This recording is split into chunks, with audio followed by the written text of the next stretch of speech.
Welcome. Welcome, everyone. Welcome to Sundays with Dracula. We are live now. Welcome to my house. Enter freely and of your own will. I am Edward G. Pettit of the Rosenbach in Philadelphia, which is the home of Bram Stoker's Notes for Dracula, which is over 100 pages of outlines, early plot ideas, research notes that were compiled by Stoker over the 7 years he developed and wrote Dracula. It is an extraordinary record of the conception and development of a novel. Stoker's notes are one of the gems of the Rosenbach's collections. We have the complete Ulysses manuscript from James Joyce. We have a massive Lewis Carroll collection, Emily Dickinson letters. I could talk for the next 2 hours about everything that the Rosenbach has. I could talk longer than that, obviously, but we're going to talk 2 hours about Dracula today, and one of the things that really connects us to that. While we're closed for quarantine, if you would like to go online and see some of our collections, we've created some gateways to some of our exhibitions that are currently running now, that you can go and see those virtually right now. We're creating virtual programs, virtual courses, all kinds of things. If you would like to make a donation to the Rosenbach, please do. That helps us create even more programs and courses that are inspired by our magnificent collections. Just go to our website, click on the support tab. And I also wanted to share one thing that the Rosenbach has coming up, and that is the Rosenbach and Now, which is, I'm going to share it right now with you. If I can. There it is. Online research support, Rosenbach and Now. Here it is. It is virtual this year. This is our annual fundraising dinner that we usually have. And this year it is going to be virtual. It is on Thursday, May 14th at 6 p.m. And you can join us on Facebook, where we'll have a video, we'll have some people talking. And there's also a live auction, which is totally cool. And you can bid on all kinds of things that day. You can preview them now, but it's on the 14th that you can bid on these things, including a curated biblio cocktails that I will do for you in your home. All kinds of things. Great Rob Berry, Ahab drawing here, all sorts of fun stuff that you can bid on. I hope you will help support the Rosenbach as we continue to bring as many virtual programs as we can, including this one, Sundays with Dracula. We're going to be spending 27 weeks talking about Dracula. We started last week, and this is week 2. We have 26 weeks to go, including to today. The novel, as you know, starts on May 3rd, or as you may not know, starts on May 3rd, because it's all journal entries and letters, so they're all dated. And it starts on May 3rd, and then it ends on November 6th. That's 27 weeks is the time of the novel, and the but also the chapters. I'm sorry, the chapters in the book are, there's 27 chapters. I mean, how fortuitous. So 27 chapters, 27 weeks. We'll talk about one chapter each week on this program. You'll have 2 hosts each week, myself and another, and we will kind of create a conversational annotation of the entire novel, one chapter at a time. My co-hosts are going to alternate. Next week, I'll be joined by actor, playwright Josh Hitchens. This week, I am joined by Tucker Christine. Tucker first picked up the novel Dracula, he says, as an act of defiance in the 3rd grade. I love that. And he hasn't put it down since. Tucker's been a musician, an audio engineer, an automotive machinist, a caterer. He leads the instrumental band Pleated Gazelle. Our opening music was Pleated Gazelle, Storm into Whitby, which Tucker just wrote and recorded for us, and we got it up this week. I'm so happy. He has been a lifelong reader, fan, and collector of all things Dracula. Tucker, thank you so much for trying. I got to talk so much to get started. Thank you so much for joining us today to talk about Dracula. It's awesome to be part of this, Ed. Great, and I see you have a great setup there. I see all your Freddies up top, Yep. top shelf up there. Yep, my second love. What's that? So that's my second love. Great. Um, the chat, if you're during the show today, if you are registered and you're watching us on Zoom, I would ask if you have questions to ask us, which we will answer over the course of the day, type them into the Q&A box. And then and if you have a question that kind of happens later in chapter 2, you might want to save it for then. If you ask it early, it's just going to get buried up top of the questions. Also, if we don't get to answer your question today, email it to me. And I'm happy to send you an answer, or I can forward it to Tucker or one of the other co-hosts, and they can answer it as well. Or you can post it on Facebook, because we have a Facebook group called Sundays with Dracula, and I would ask you to join that group. There's a lot of conversation going on there now. People are posting pictures of their copies of Dracula. It's a lot of fun. So do that. And then there's also a chat box on this. The chat is more to chat amongst yourselves as we're talking today. I'm actually going to try to look at the chat today. I didn't last week. I just kind of focused on the Q&A. I'm going to try to do like 8,000 things at once. And I will look at the chat today. But if you have a question, I'm really going to only answer it on the Q&A. Also, a little Zoom information for you. Another tip about using that chat box. When you go on to click chat, make sure you click on send to all panelists and attendees. Because I think the default on it is just to the panelists. So you may already been on there saying, hey, how you doing? And you're only talking to, Tucker and I. You want to click all panelists and attendees for your messages, and then they'll go out to everybody. And you can have this, you can talk all day during class, and we won't even hear that. So you won't be interrupting us by doing that. If you're watching on Facebook, we're live streaming on Facebook as well on the Rosenbach page. I'm not engaging on comments live on Facebook just because I can't do that many things at once. So let's get started today. Actually, Josh, I see you are actually keyed into our account. Tucker, can you see Josh's box too? Yeah, I see his box, but it's just his name there. Yeah, Josh O'Neill. Actually, Josh was our host last week, and Josh has used the same link to come in to join the Zoom, but that actually makes you a panelist, Josh. So you'll have to, if you want to head out and then go over to Facebook to watch it, then I think your box won't appear on our screen. Tucker, one of my comments from last week, and there's a few comments I want to get to that we had from last week, chat and things like that. One of the comments, somebody said, it was Gina W., and she said, the first time I read Dracula, I was in 3rd grade.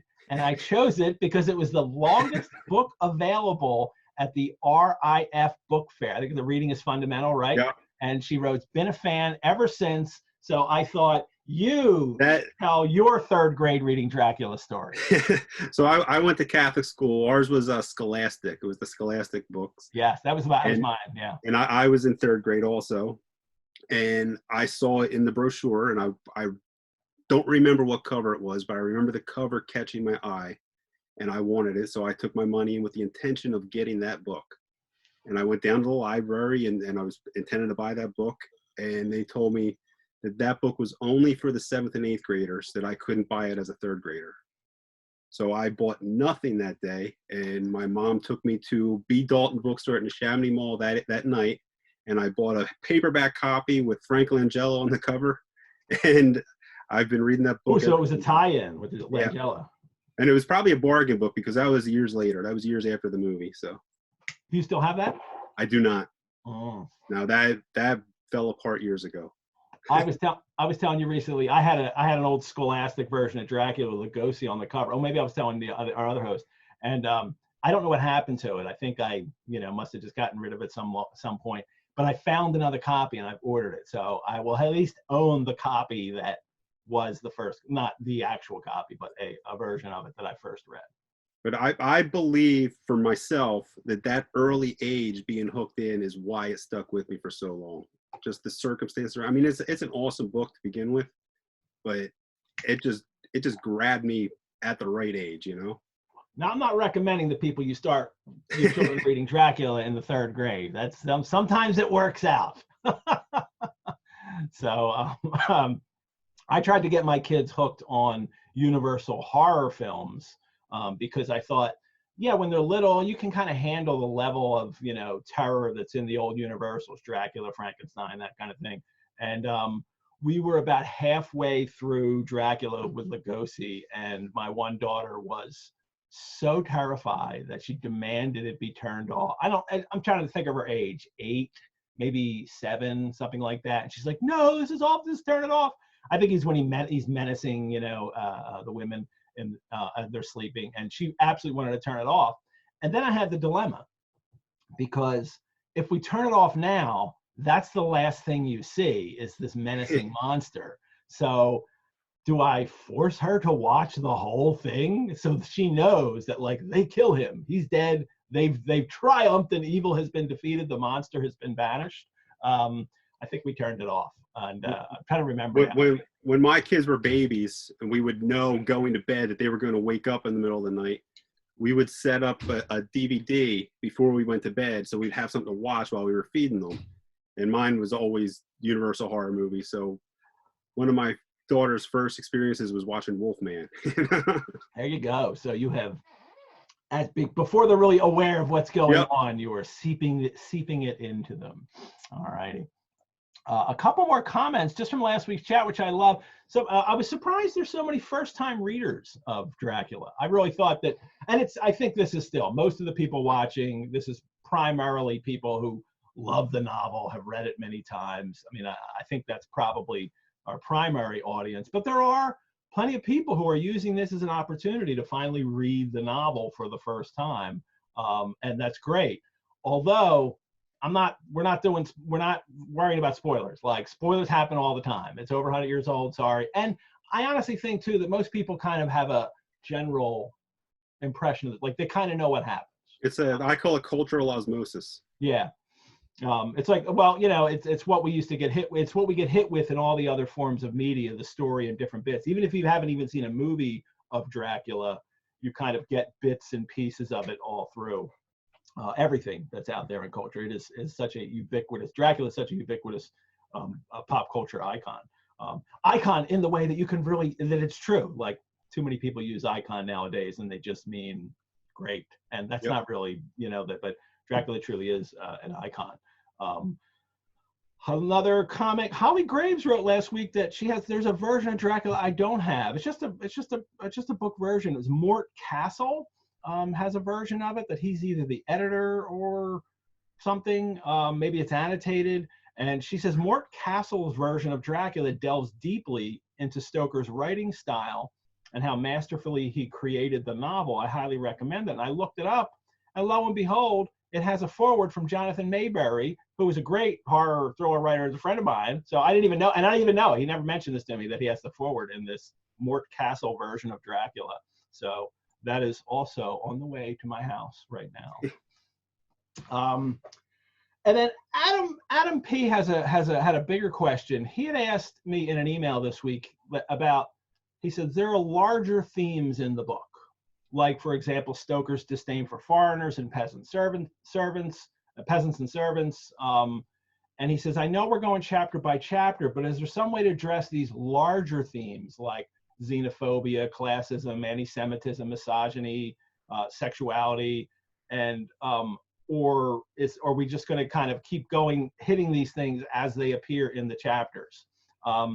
Yeah, that's the only way I can do this, is like, we really just have to hit them as they come up in each chapter. However, to create a greater conversation on the Facebook group or something like that, that's the place that I would bring up these issues. Just know that there are some people who are going to be working their way chapter at a time, and they're not really ready to discuss that yet.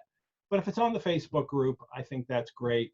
And I will probably send Adam some answers to some of these questions, some things that I think anyway.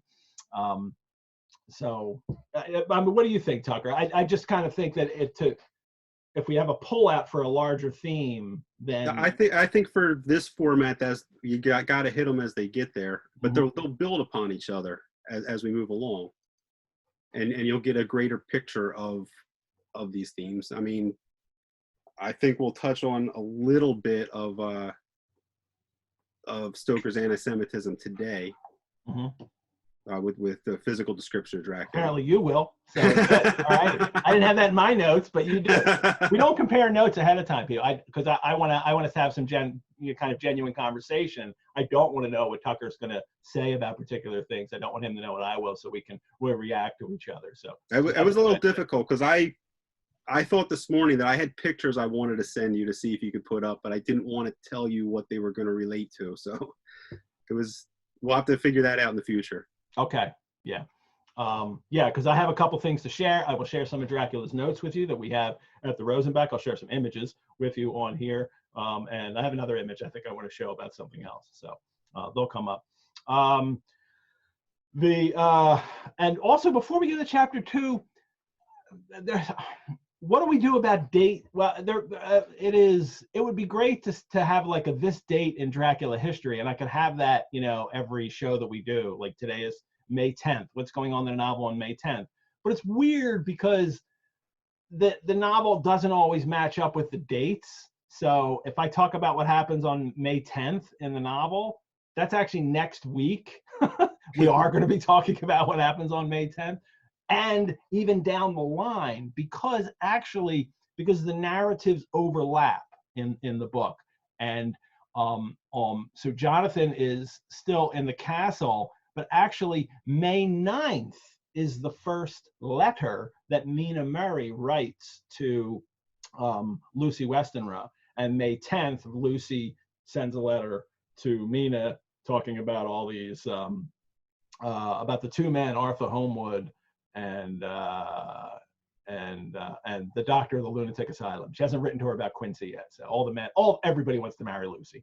So so that's an interesting way to approach the novel. If you think that you can just go and do the whole thing chronologically, it actually does jump back and forth.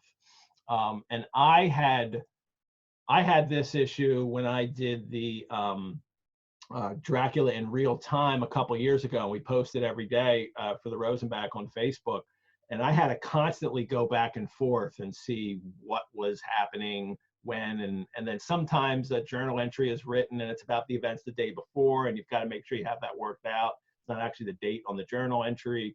So I'm not going to be doing that, but I do like to. But I did want to bring up today the fact that it is, we have two narratives going on at the same time as far as the dates are concerned, but we're still only with Jonathan. And we should get started with chapter 2, right? Let's jump into this. I'm smoking, I'm drinking. I told people last week, I like to envision this is like a 1960s talk show where everybody is smoking and drinking and having a good time. Are you drinking something, Tucker, today? I got a scotch right here. A scotch. Ooh, it's probably a really good scotch. Tucker collects scotch. So. And what is it? Yeah, it's Ardbeg Wee Beastie. There you go. Brand new Ardbeg. For scotch drinkers out there, they're all toasting, like saying, "Yay, that's awesome!" And I like it too. But I made a new cocktail last week. I had the Lucy's Cure, which was a cocktail we had from our Biblio cocktails. And this week, I was hoping it would be redder, but it's not. It's more just like it's almost like a golden.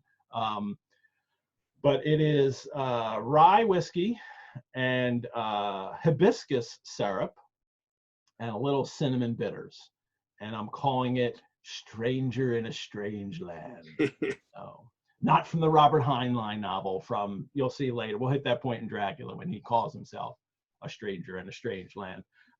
So this is my Stranger in a Strange Land drink today. Chapter 2, are we ready? I wanted to address a couple things from last week first. Oh, good. Yeah, please do. So there was a discussion on Facebook about the Dead Travel Fast line. Okay. Yeah. And obviously, by the fact that there was a whole conversation about it, as readers 100 and some years later, we find that line iconic and important. And I just found it interesting that Stoker did not. In 1901, that was completely eliminated from the novel. And I just in the edited paper. In the edited version, yeah, in the edited version, he took that out, and it boggles my mind because it's I don't want to call it important because it's not, but it is iconic, you know. I think it's a line that the 19th century would understand more than the 20th century, and I see it written often how the 1901 paperback version that Constable still the publisher of that, Yeah. right, that put out, it's a shorter version, and everyone writes that, you know, Stoker himself, you know, did the abridgment. I don't know if we 100% know that. I don't know if there's any textual evidence where Stoker actually says that he did the abridgment. Is there? In Mike Shepard has a book, When Brave Men Shudder, Uh-huh. and it's about Stoker's time in Scotland. He apparently spent 13 Cruden summers in Bay, Scotland. yeah, that we all know the Cruden Bay stuff, yeah. And they claim that he is documented to have edited some of it there. So I thought he wrote it there. well, they claim that the 1901 edit occurred while he was on holiday. All righty, good. So, well, maybe there is evidence for it, and I haven't come across, and I haven't read that book yet. Someone else mentioned it in a question that I want to hit later. Yeah, that's the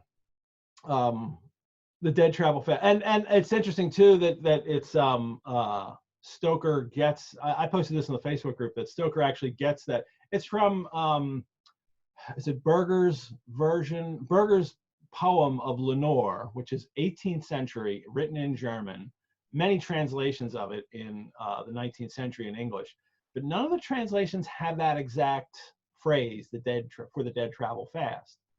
Stoker seems to have gotten that phrase from Oscar Wilde, who wrote it in a poem, but Oscar Wilde didn't even come up with it. It's actually from it's from a play of the Corsican brothers, which is by Dion, I don't know how to pronounce his name, Bouacotte, who had written this play about the Corsican brothers, and he has the phrase in there, and then Wilde borrows it for a poem he writes, a sonnet, dedicated to Henry Irving, who is starring in that Corsican Brothers play. It's this weird, convoluted way that phrase becomes codified.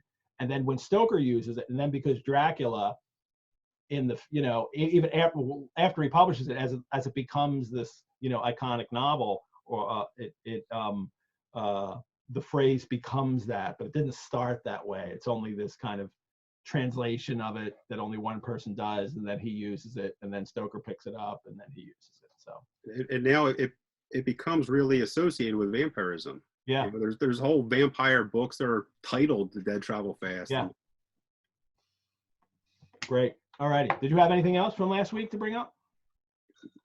Yes, the crucifix.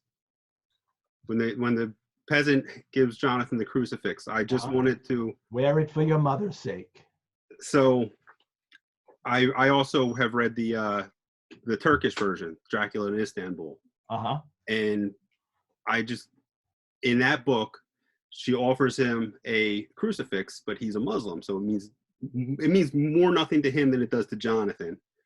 And he eases her mind by pointing out that he has a miniature version of the Quran that he wears. And she tells him, I have it written down somewhere. She says to him, "Oh, that's good, because they're all the same. It doesn't matter. They're all the same." And I find that an interesting conversation about faith. Yeah, it is. And I haven't read the Dracula in Istanbul yet. It's been sitting here for a couple of years now. You know, there's so much to read. One of the things that I'll probably get to at some point, and then when you're on again too, I'd love to bring up some of the issues that. And later, it also, the miniature version of the Quran that he has also has the same effect on Dracula that the crucifix has. So it affects Dracula. So it comes down to really just being the faith. Yeah. And that's in modern iterations of vampires, especially in movies. This is an issue that they have to deal with, especially in an age that is increasingly secular. How do people justify the fact that, you know, a religious symbol would actually hurt a vampire? Richard Matheson brilliantly does this long ago in 1954 and 54 in his I Am Legend, which he lets the cross doesn't bother a vampire who in his pre-vampire life was Jewish. Yep. But the Torah does that he holds up. And there's all kinds of films about this.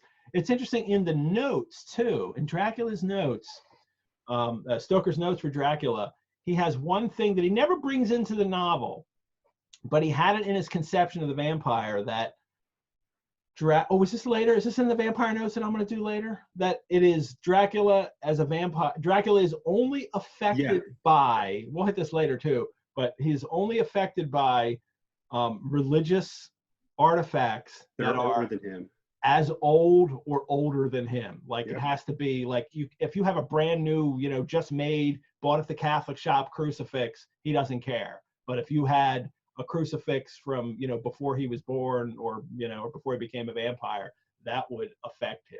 And I find that fascinating. But Stoker doesn't bring that into play. I think that then it becomes a little too complicated because then you got to go find antique crosses to fight Dracula with, and that's kind of hard. So that's more for a movie. Yeah. Patrick Stone asked a question just now. Maybe I'll clarify this a bit. He says, how do you mean that the 19th century, people in the 19th century would have understood that dead travels fast line better than the 20th? If I said that, I misspoke. I don't mean that people in the 19th century would have understood that line better. I think it would have had more resonance for them. I think they would have been more aware of the Gothic poetry that had been written and used throughout the 19th century. I don't know, I could walk down the street today and find lots of readers who read deeply and they will never have heard of this poem. And I think I would be more likely to find them in the 19th century, that they would have been aware of this poem, Lenore. And because Lenore was so popular in the early 20th century, there's lots of different versions of it. Lots of people refer to it. Most of the Romantics seem to refer to it the Romantic poets seem to refer to it at some point. So only that its popularity has kind of fallen away and people don't necessarily, I think if you ask most people now, the dead travel fast, they would just say it's Stoker. So, and not from some other poem. And also, it's rarer now to find poetry quoted in novels. It certainly happens, and especially as epigraphs before chapters or at the start of a book kind of thing. But it's a lot rarer to read poetry, quoted poetry in a novel, as Stoker was doing in the 19th century. All kinds of novels are quoting poetry that people recognize throughout. So I think is that so that's it for you. Let's start. I think so. I think we can move on now. Yeah, it's a half hour in and we haven't started the chapter yet. You said last week that you were like it's 3:30 and we were like 3 paragraphs in. You were like, this is great. So that was one of the comments from last week that I love. Somebody wrote in the chat, I love this level of nerd. That's what we're trying to give. We're trying to also hit that very high level of nerd if we can. So let's get nerdy about the second chapter. It is still May 5th, and it's Jonathan Harker's journal continued. And he notes it right in the beginning. It's the first line of it. I must have been asleep. For certainly, if I had been fully awake, I must have noticed the approach to such a remarkable place. And then a little bit later again, he describes this like dream state almost that he feels like he's in. That it's more, and we've been through this with the whole carriage ride. There's all this unworldliness, this strangeness. Everything seems slightly off, and it continues. It's just like this gradual immersion, and it's the gradual. It's the second chapter. It's not that gradual. You read it fairly quickly, but for Jonathan, it's this gradual immersion into this other world that seems like a dream sometimes. Tucker? Yeah, well, that's the uneasiness around Dracula. He's got that. I think it's even in the notes that he has the power over thought. It's not fully manifested until the hypnosis later on, but I think that Dracula is creating that dream state. Mhm. Yeah, well, that's interesting. So that it is a little like maybe like a magical presence kind of in his area of Transylvania. Yeah, he wants Jonathan to have no idea how he got where he is. Yes, that is true. That he's clearly been riding the carriage around for a while to disorient him, and And he also, you'll throughout the chapter, he develops the habit of keeping Jonathan up all night, keeping him further disoriented. yeah, it's all night long that this has been going Yep. on for hours. We don't know how long the trip would have been, but it obviously would have been probably a short trip if they had just ridden right to the castle. Um, and then he has this. Well, the driver jumps down and he has this great picture of what the castle looks like.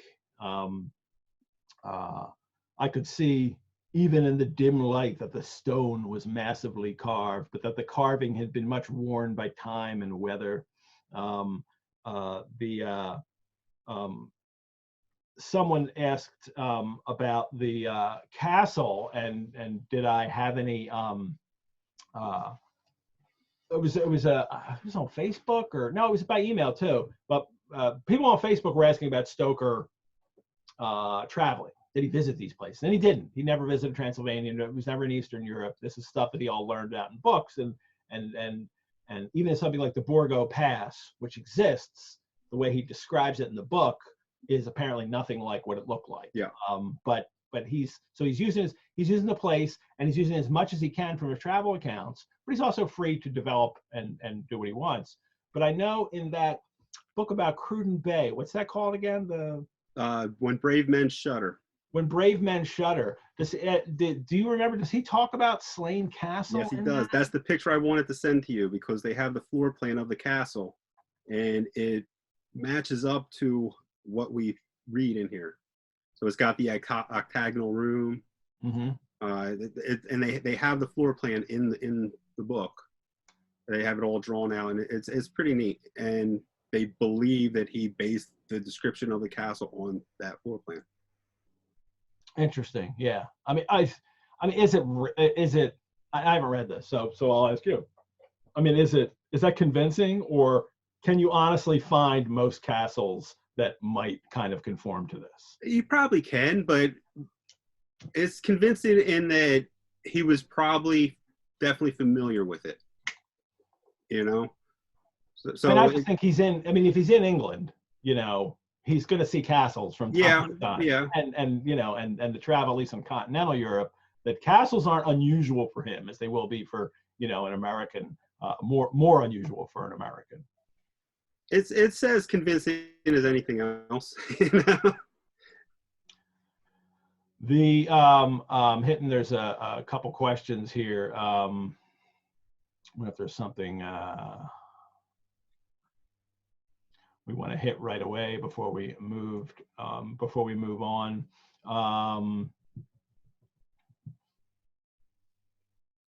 Adam P. writes it in a short story of Stoker, The Mystery of the Sea. He it sounds like a similar castle in that, and that novel. That was also written in Cruden Bay. Yeah, that's written in Cruden Bay. So yeah, so so I really have to get this book and read it because it's something I haven't done yet, and I wonder if I'm really missing out on some real on some things that really connected Stoker to that. Somebody asks, well, I'll answer this later about the notes, how the Rosenbach acquired the notes. Writing myself a note for that later. And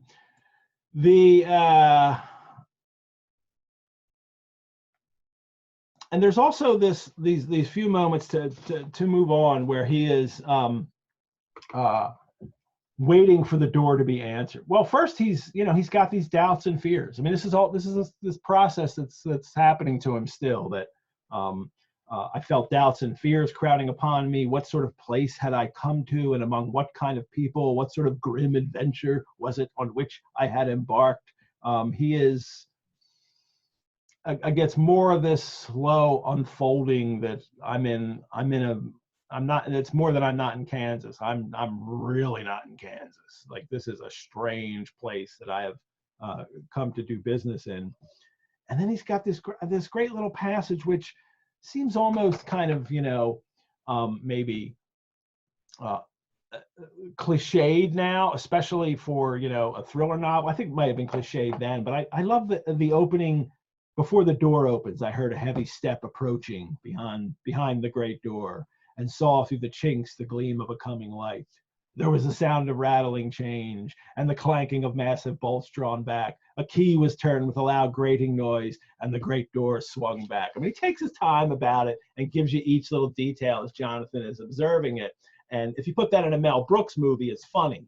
Yep. Each sound and the light coming on, and but it works here for me reading. The funny thing is how it's pre-cinema, but it still reads cinematic. Mm-hmm.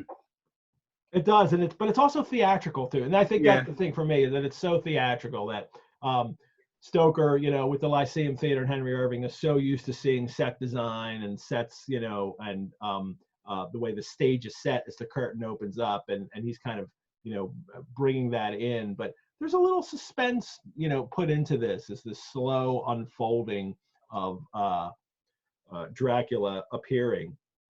And then we get him.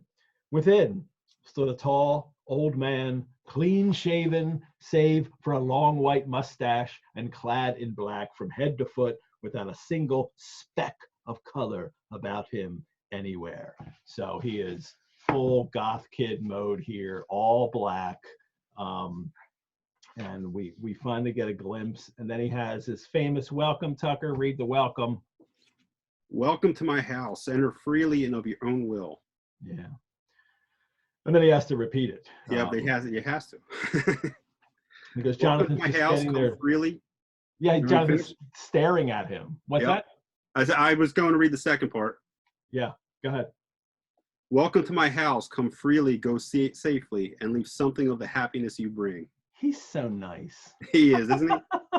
And it is this courtly, aristocratic vampire too. And this is a vampire that, kind of arises out of John Polidori's vampire from 1821, the first vampire in at least English fiction, in which the vampire it's Lord Riven in that, and he is an aristocrat, and he preys upon those, usually in kind of beneath him, but no, I think not always beneath him. It could be his own class, but that class motive comes into play in Polidori's vampire, and it's something that Stoker certainly, picks up on.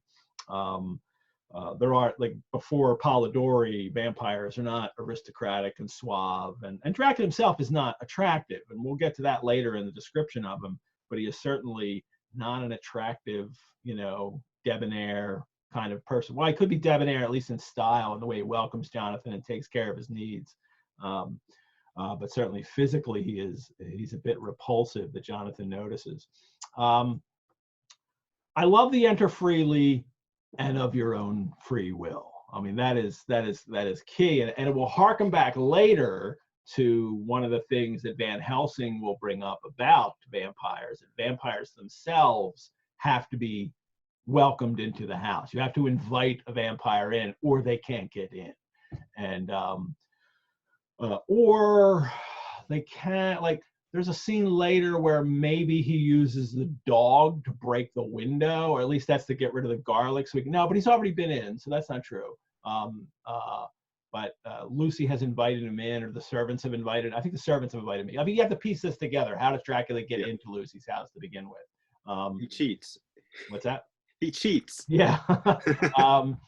But someone else had written about this. Adam P. had written, I'm wondering about the Count's greeting and invitation to Harker upon his arrival. He says, enter freely. And then 3 times he mentions free, enter freely, of your own free will, enter freely. He says it again. He writes that it sounds almost like a ritual or incantation, which I like a lot. It's an early form of victim blaming. Jonathan is bringing this on himself. Very much. I think this really kind of becomes the complicity of the victim, that of course you came in of your own free will. So now, but it also, and it makes you more vulnerable because of that. that vampires and that in general that vampires need to be invited always makes your victimhood, that you are complicit in your own victimhood. And he's got that throughout here, and that's I mean, I think it's in earlier vampire stories, but it's so emphasized here. Now, someone also asked too, where does this come from? Is this something that that Stoker grabs from folklore? And you may have an answer for this. My answer for this is Stoker invents it in a way. He invents it in the way that it becomes a rule for a vampire that they have to be invited to enter your house. I have never come across another vampire story where it specifically says, even in folklore, where you have to invite the vampire in. Although there are some older, especially folklore vampires, where they come to the house, and usually it's their family, and they kind of knock on the door and ask, to be let in, or ask for shoes. So that kind of idea is there in the past that the vampire will come, that might knock on your door, but it's not a rule until Van Helsing says it's a rule, in a sense. And it's not till later. We're not dealing with that yet. But I think because all this attaches, this need to be invited, and where Jonathan needs to come in of his own free will, it becomes a rule for vampires later. But this really is one of the things, and we'll look a little in a little bit at the the Stoker's vampire notes that he took for forming his vampire. So I read in annotations of it being related to a short story called The Mysterious Stranger, which is not specifically a vampire story, but it's a story of an evil, mysterious stranger, and the invitation was required in that story. But also not explicit, though. Yeah, and I think it most connects to the making a pact with the devil. When you sell your soul to the devil doesn't buy it, in a sense. Like, he doesn't force it, take it from you. You're selling it. You're agreeing. Faust has to write his name on the contract, or they can't do anything. Really? Aren't you the devil? Aren't you like super powerful and can do all this awful stuff? No. He wants you to make the deal. He wants you to volunteer, your soul. And I think there's a complicity in that, and I think that's the kind of general folkloric idea that Stoker is drawing on for making that a rule for this vampire, that for evil to come in, you ask it to come in. This has always been something that people have talked about with the devil in popular traditions. And Stoker's adapting that and making it a rule for vampires. To great effect in all kinds of newer vampire stories. I love the True Blood, where they're stopped. They try to go in the door and it's open, and they literally can't go in until you invite them. Let the right one in, where she starts bleeding from her eyes. Yeah. So it's used to great effect now, but you can give it to Stoker. He's just kind of adapting a much more general idea from culture, from folklore into this. It leads me into a bigger thing that I have about this story. And here's a bigger thing. Adam was asking us to talk about bigger themes. This is a bigger theme that I think really ties in here. And is Dracula a story about an inside monster or an outside monster? I think I've told you this story before, right, Tucker? And you've probably heard it too. Maybe. It's a great. It's from John Carpenter. This great John Carpenter interview once. I forget what I saw it on. He talks about monsters and monster stories. John Carpenter, the great director of Halloween and the Thing. But he has this great story about monsters, and he talks about kind of going way back, the beginning of of time, early humans trading stories, sitting around a fire trading stories. And one of those storytellers was telling a story, because they're all around the fire, and you build a fire, especially at night, because the night out there, it's dangerous. You can't see, it's mysterious, you don't know what's out there. It's very threatening, the outside of your community, especially when you're around a fire. And somebody's telling a story one night, and he tells a story about a monster, and the monster is out there in the darkness, and it'll get you. But we're safe because we're here together, we're around our fire, and we're in the light. But the monster's out there. That's an outside monster.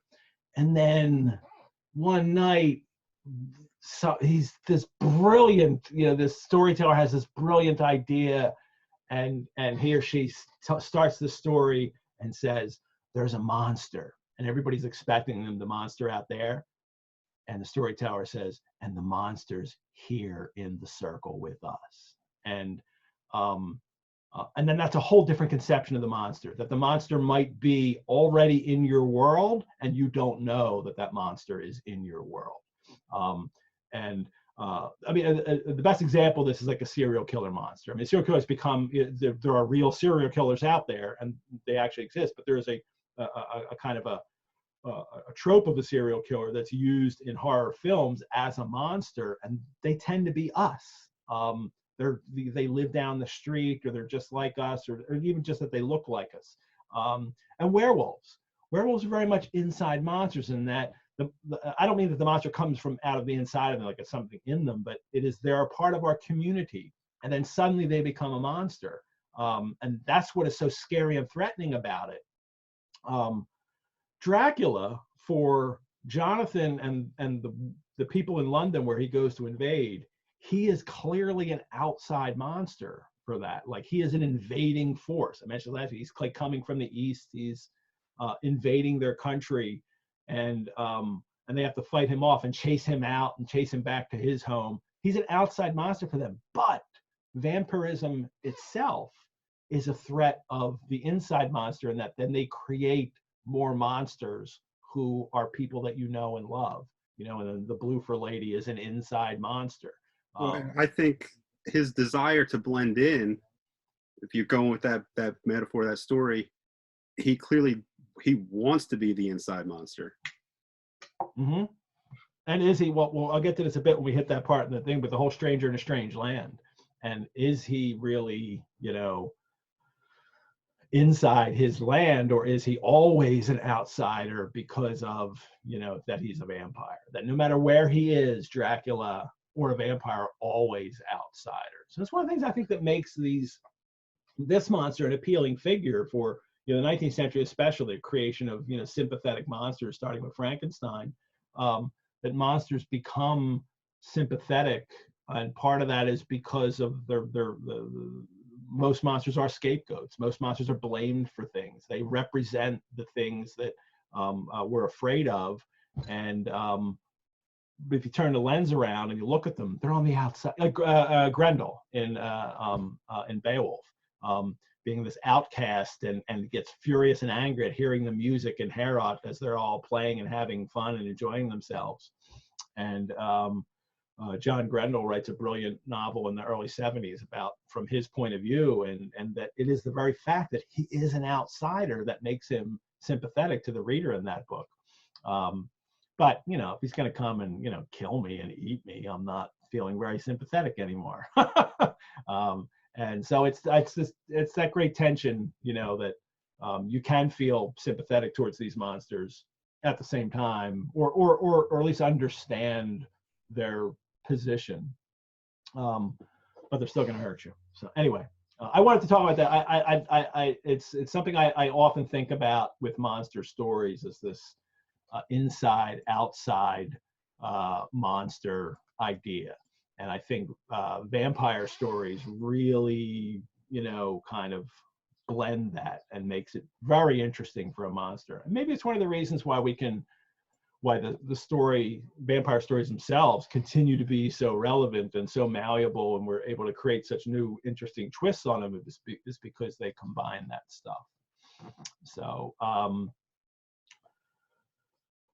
looking at questions here, is there anything we want to answer? I want to answer all of them, but then I don't want to. Somebody mentions that it applies to the same rule in the Devil in Faust. Yes, I agree. And Holly wants to know that my version of Dracula mentions the manuscript in the notes. Has any part of the manuscript been published? Okay, let me explain this.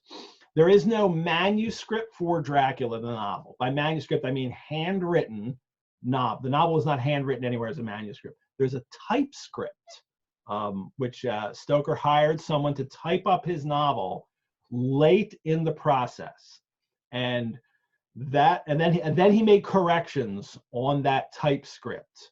The typescript exists. The typescript, it was bought by Paul Allen of Microsoft fame, who just died a couple years ago, and it is in the collection that he has in Seattle. It's a museum, right? The Museum of Popular Culture, I think it might be called. And that's where the typescript of it is. It's called The Undead, is on the cover. That was Stoker's original title for it. It has his notes. It has an ending change.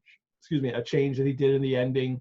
So sometimes there are notes in that.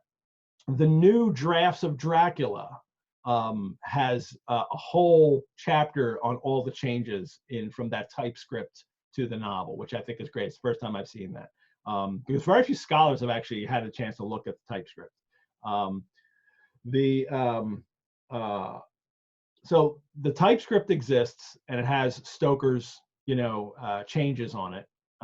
And what we have at the Rosenbach are the notes for Dracula, and these were all the notes and outlines and just different jottings he took down, ideas that he compiled over the course of his entire writing of it, how he developed it. Like, oh, I think we should do this and that, and it changes over time.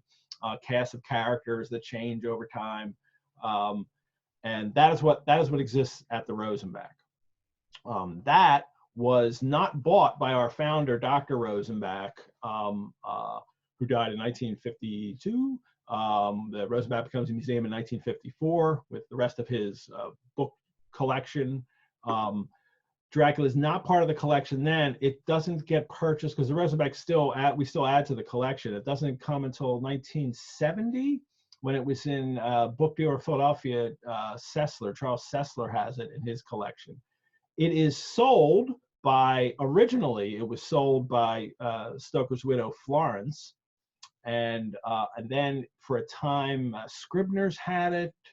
And there's a period of about 20 or 30 years where we're not sure if anybody owned it or if it was just in a warehouse from Scribner's or some other collector. And then Sessler winds up with it, shortly before 1970.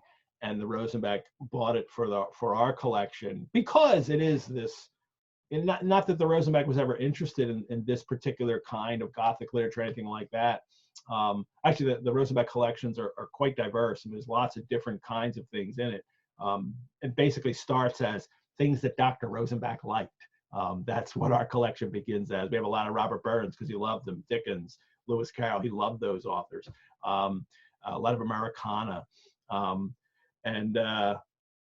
But it's a magnificent look at the development of a novel that you don't usually get to see, even just in a manuscript. Because in a manuscript, you see the writer putting down words, and they may change it. There's all kinds of changes, but the notes are fascinating because it's everything he thought about before he even starts writing, and then things that he's adding as he's writing. And that's what's so interesting about it. Let us move on because Dracula's here. We have to talk about him. What does he look like? Well, when he first sees him, as he opens the door, he has the long white mustache and he's clad in black. And then he welcomes him, "Come freely, Count Dracula. I am Dracula, and I bid you welcome." And then he describes him. First of all, Dracula's carrying his luggage. And for a 19th century reader, too, very aware of class, this is bizarre that the count, the nobleman of this house, would actually bring Jonathan's bags in. And Jonathan has some food. And this nice old bottle of Tokay. I wish I had that today. So if we weren't in quarantine, I would have tried to get a bottle of Tokay to drink today for my cocktail. And then he describes him.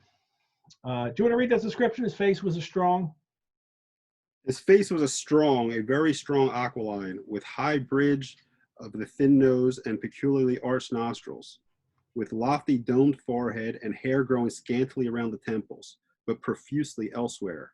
His eyebrows were very massive, almost meeting over the nose, and with bushy hair that seemed to curl in its own profusion. The mouth, so far as I could see it under the heavy mustache, was fixed and rather cruel looking, with peculiarly sharp teeth. These protruded over the lips, whose remarkable ruddiness showed astonishing vitality in a man of his years. For the rest, his ears were pale and at the tops extremely pointed. The chin was broad and strong, and the cheeks firm though thin. The general effect was one of extraordinary pallor. Now, you know, I understand that, you know, people find whoever they want beautiful, but Stoker is certainly not trying to write an account, create a person here who is actually physically attractive. It's kind of, if he's not quite repulsive, he is certainly not traditionally attractive. You know, he's got a unibrow, and the hair is kind of, you know, scantily around the temples, but profusely. Well, that's not so bad. But the peculiarly sharp white teeth, pointy ears. It's not, you know, it's weird. And I think that's part of what he's trying to create, is very unusual appearance. Well, there's an interesting word there that Stoker used a lot, and it's aquiline. Yeah. And that generally was an anti-Semitic term. That was a very Jewish look, and I don't want to say often, but he frequently described his villains as aquiline. Huh. I'm not certain, and you may be right. And my impression, well, now I have to look this up, or maybe someone can look this up, or maybe have a comment on this in the Q&A if you want to put a comment. I was under the impression that aquiline meant that you were kind of more Roman, like it was more of a Roman nose. And so when authors are using aquiline, they mean there's a kind of nobility about your nose. But now I'm doubting that. That you might be onto that here. I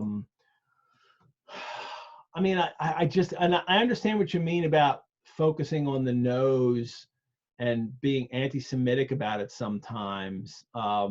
It's usually hooked or large, that tend to be anti-Semitic when. Well, that's one of the definitions I found of aquiline was eagle-like. Yes.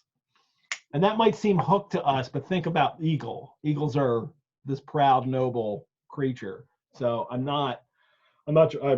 absolutely going to address this and look at this online now. What really does aquiline mean? I thought that was more the nobility of him, and which is interesting. I mean, he is a nobleman, and that this would kind of bring that up. But the biggest contrast to that are his hands. In the next paragraph, he describes his hands as being he has coarse, broad. His hands are coarse, broad, with squat fingers and hairs in the center of the palm. The nails were long and fine and cut to a sharp point. And then he breathes, and because his breath was rank, and a horrible feeling of nausea came over him when he hears his breath. And then he's is very animal-like. He's very bestial in a sense, or at least his. I read he's got peasant hands. He's got the hands of the people working out in the fields. You and Josh discussed last week about how you wish you could go back and read this, not for your first time, but as the first time, and not know what it was about. I tried to do that this time through, which is really hard to do. But having said that, up until this point, you don't know that he's a vampire. Yes. But you have a lot of themes about wolves and dogs, and a lot of the features he describes are very wolf-like. Teeth, ears, I'm not prepared to defend this position, but I think, being that I believe it was presented as a mystery when it first came out, I believe he's trying to throw you off the trail and convince you first that it's a werewolf book before he flips it and makes it a vampire book. Interesting. It could be, and certainly an audience could certainly not could think of it in that way. And the werewolf is about as well known as the vampire. Then I think the vampire is still more well known because there's more stage vampires. There was apparently a very big for the time werewolf book that came out in 1896, just the year before. Which one was that? I'm not remembering that. I mean, there's several werewolf stories and all. Werewolves are really feature in there's stories and that people read. But as there are vampire stories too, although it's still, I still don't think the vampire or the werewolf quite hit the, everybody kind of knows what one is, like people know that now. So I believe it may have just been called The Werewolf, and it was by Clemens Hausman. I haven't read that one, so I'm gonna have to look that up too. Thank you. But people do know, have a general idea that they're supernatural creatures, but it's just not all codified yet, all the rules that Stoker winds up doing in this book. And also too, you might look at somebody who's got pointy ears and canine teeth and sharp nails, and like right away we're like, no, it's a vampire,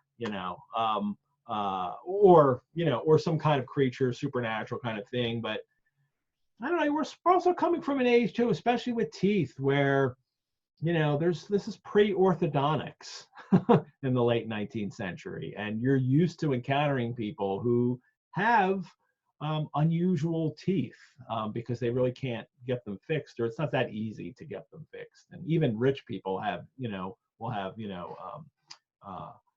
unusual shaped teeth at times, and they just always have them. So part of it is this, for his original readers, is that this guy certainly looks strange, and with everything we've been getting, we're certainly getting all the clues that there's something not right here about this person. But in a kind of realist way, I'm not sure the realism of the situation in the book.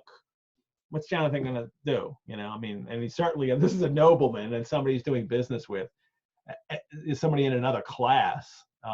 He's certainly not going to, be frightened or overly frightened about this guy's got pointy teeth. And then the breath, it's interesting because he says he's nauseous over it. And I think it does, and Dracula even the Count evidently noticing it drew back. Yeah. The Count notices that he's, and obviously the Count wants to put on this good impression. Somebody had written about friends and asking about the Count kind of emphasizing this friend. He'll do it again with Hawkins later when he's talking, and the Count's, everybody is his friend, and he's trying to draw, and it's part of him drawing them in. How do you draw somebody in when you've got sharp teeth, pointy nails, hair on your palms, pointy ears, and your breath smells like the dead?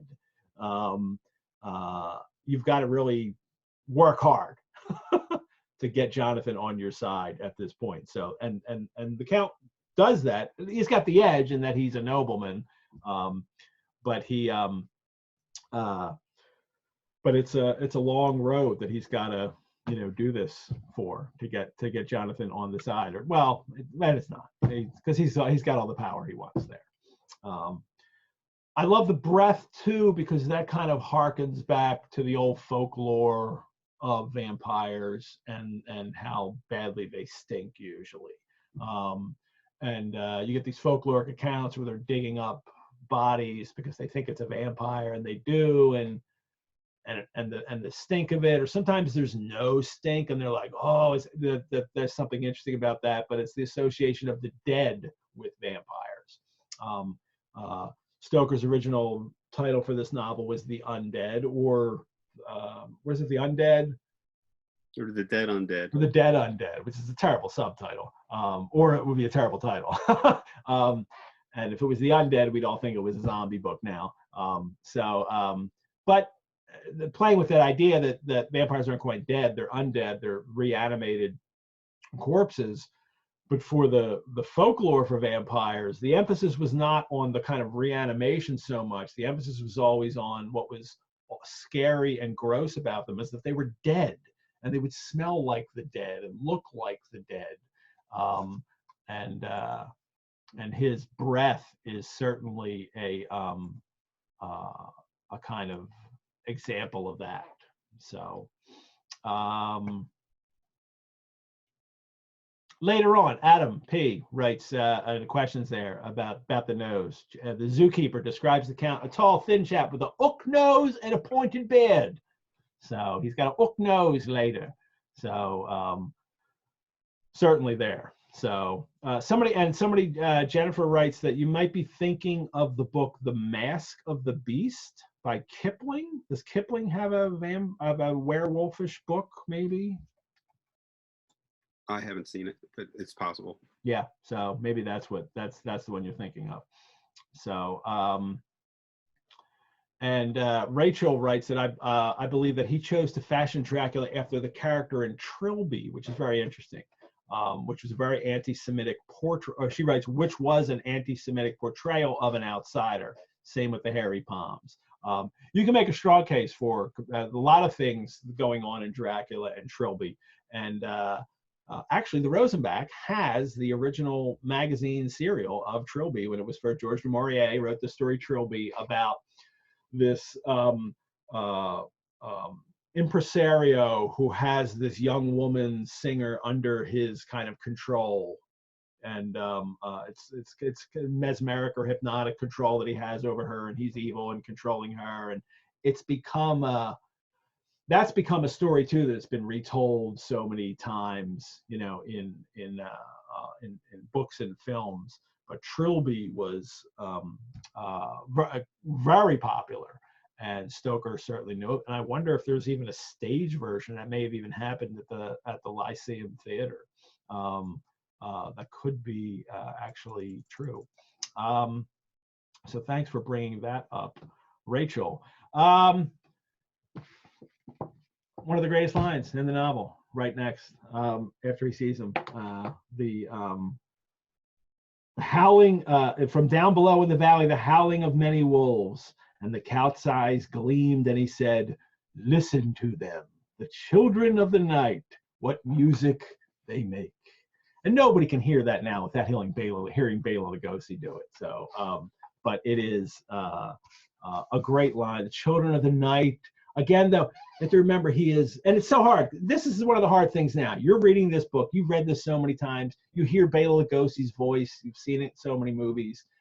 So it's hard to read that line without kind of getting into what Stoker's thinking when he's writing this, what his readers are originally, you know, experiencing with this.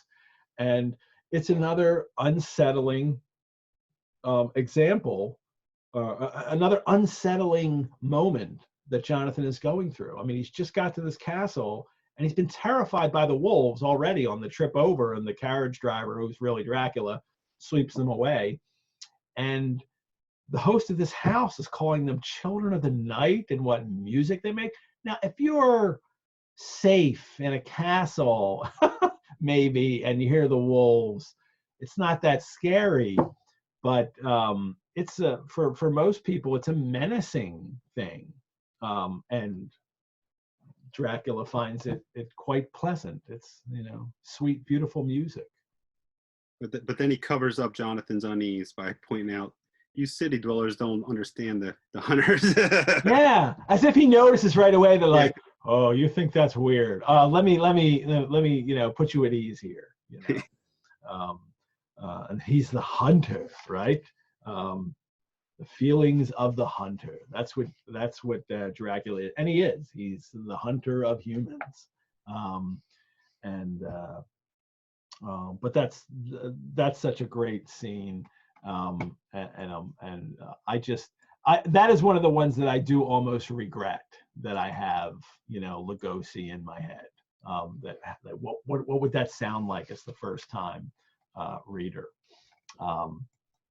And as maybe there's a bit of the city mouse, country mouse, you know, part of this story, you know, and that's kind of a folkloric, you know, fairy tale type, you know, kind of motif, the experience of someone who comes from this very developed, civilized, very structured, organized, orderly society, and they move into this area, the country, where it's not, and people do things in a different way. And Jonathan certainly has that experience, but the Count also emphasizes the hunter part, which I think is very menacing.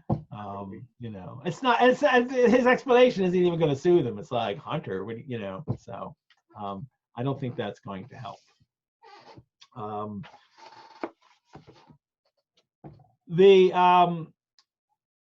Jonathan, what happens next now? They details him to eat. Jonathan notices in none of the rooms is there a mirror. And he still hears the howling of the wolves outside. There's no servants. This is a more disconcerting experience. This is the next day. I'm sorry, we've moved into May 7th, right? Yep. Oh, even before that. I'm sorry. The more dreams, or the Count says, sleep well and dream well, which is nice that he's saying that. But again, Stoker's emphasizing this dream again. Jonathan had a bad dream with the dog or wolf howling outside in the hotel. Maybe that was Dracula. Maybe this is. So we actually skipped over a part, but What's that? I think that was Dracula, and I've always thought this is my first reading, because The dog, you mean? In chapter 1, the dog is howling outside Jonathan's hotel room. Yes, right? I believe that Dracula has been following Jonathan the whole trip, because he's expecting Jonathan before he knows to expect Jonathan. So he greets him by name before he's given the letter from Hawkins to tell him that Hawkins isn't coming. Okay, yeah, I mean the letter he sends to him. Well, no, the page before, when Jonathan comes in, he greets him as Mr. Harker, and then Jonathan gives him the letter from Mr. Hawkins. Jonathan hands it to him, and that is when Dracula finds out that Hawkins isn't coming. But he already knew that he wasn't speaking to Hawkins. Yeah, because he's already sent a letter to him. I believe that's an editorial mistake, because Stoker did fix it in 1901. But in this text, that leads me to believe that the Dracula's been following him the whole way. He knew Jonathan was coming and not. And it's easy for him to make that mistake, because he does have this whole backstory that he drops. And this is something that we may hit in the notes, later in the run of this series, because there's a whole chapter 2, more than one chapter, where he's developing the beginning of the story, and it's Dracula letters to Hawkins and their whole kind of, setting up this business deal. And then Jonathan goes on a separate trip, the Dracula's, which is kind of in the Dracula's Guest short story that we talked about last week as well. So there will be, and we'll hit another point in this too, where there's evidence of something that Stoker has cut out, but he still left the evidence in here. The image of the woman Jonathan sees later, this. So I'll hit this next week, I think. Which really goes back to what I was talking about, the manuscript and the typescript earlier, and explaining that. And it's a shame that manuscript, there must have been a manuscript that was used to type up. Obviously Stoker gives the manuscript to this typist and she types it up, and he probably had already taken things out of the manuscript and changed it in a way, and none of that has been found yet. It probably hasn't survived. It's probably been destroyed.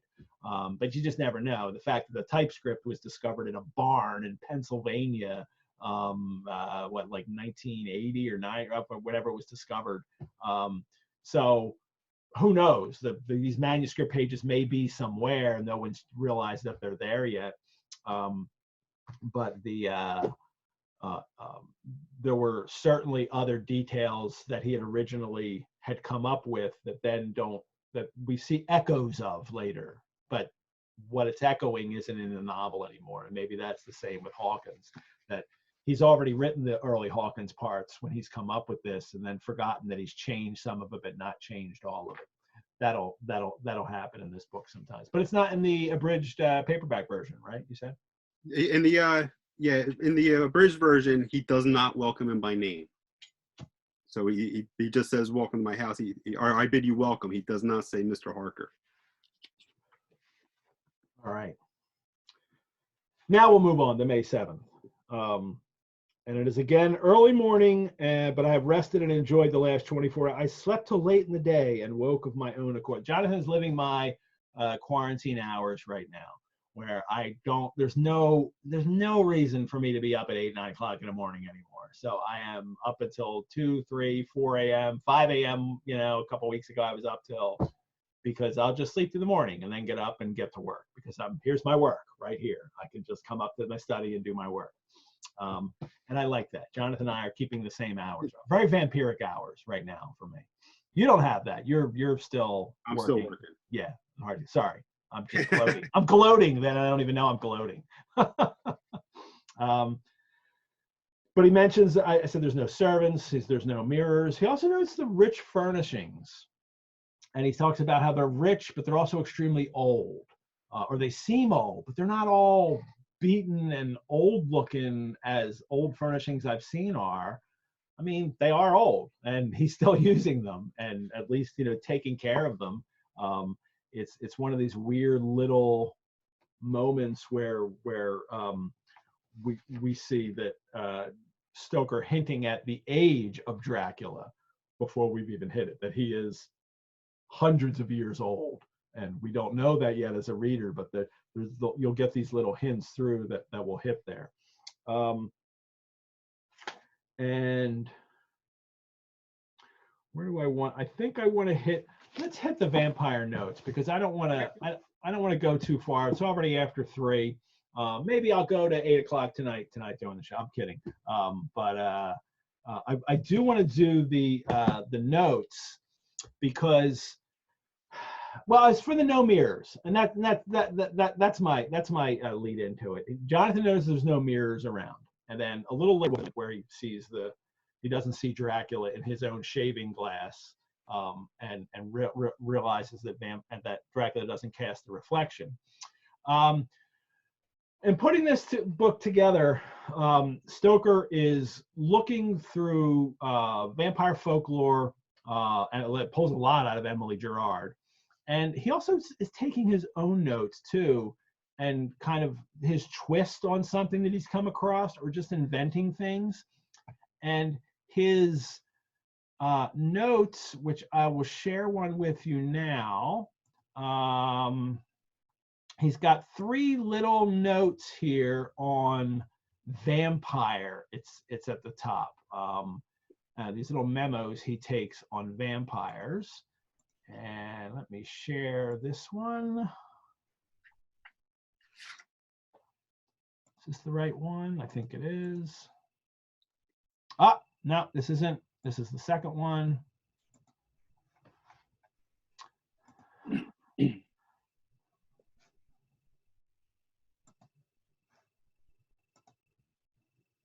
That's still the second one. Sorry, I'm inept right now.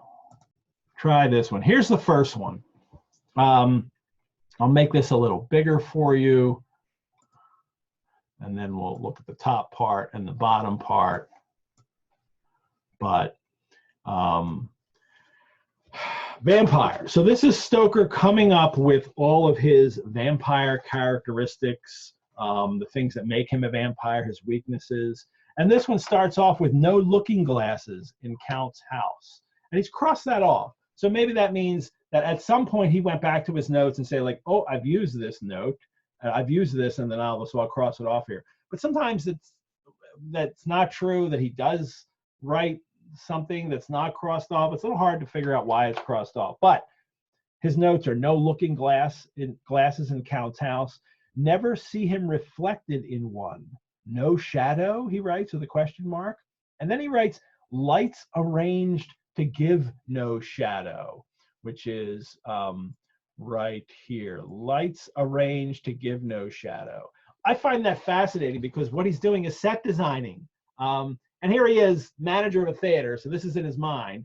And he's even thinking to the point where, since Dracula doesn't give a shadow, he will arrange the lights in his house so nobody will catch that he doesn't cast the shadow. But you don't need to, obviously. I mean, you could, it would be odd to notice if someone wasn't casting a shadow, wouldn't it? There would be like a really, like you'd have to be in full sun or like, right, you'd have to see your shadow and not theirs. It's not going to happen. But anyway, I love that part of it. Never eats or drinks, carried or led over threshold. Now this is a kind of thing that he's starting to note here, that carried or led over threshold, in that then it becomes he has to be invited in. But it begins, this idea of the vampires, that he literally has to be carried or led over a threshold. He has enormous strength. Sorry, I need to stop this. He has enormous strength. I have to clear my annotations there.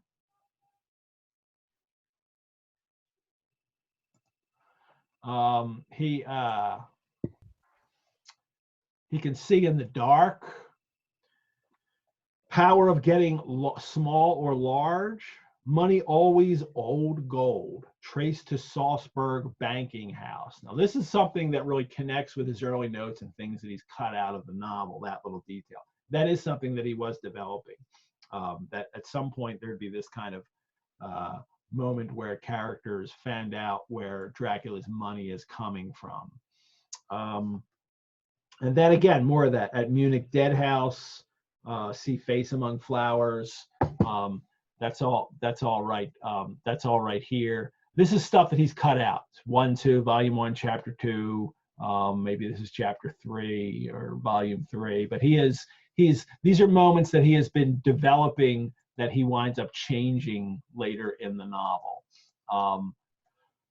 Tucker, any comments on these notes? The looking glasses, lights arranged, never eats nor drinks. Nothing in particular. But I think we should point out, probably everybody knows this, but these notes can be bought in the facsimile edition or in the drafts edition, and they're much more readable. Yeah. Oh yeah, this is his, and they provide transcriptions. I can read these only because I'm just so familiar with seeing them. It is awesome to see it this way, but it's also nice to be able to read them. The second page of this notes, see if I can click on this one. No, that's the one we were looking at. The second page of this notes is here. And again, we will have some things that he winds up cutting out, but some things that he just doesn't use. Zoological garden with the wolves. This is something that is from that earlier, winds up in that story, the Dracula's Guest story. I like goes through fog by instinct, white teeth, and this one especially, crosses river and running water at exact slack or full flood of tide.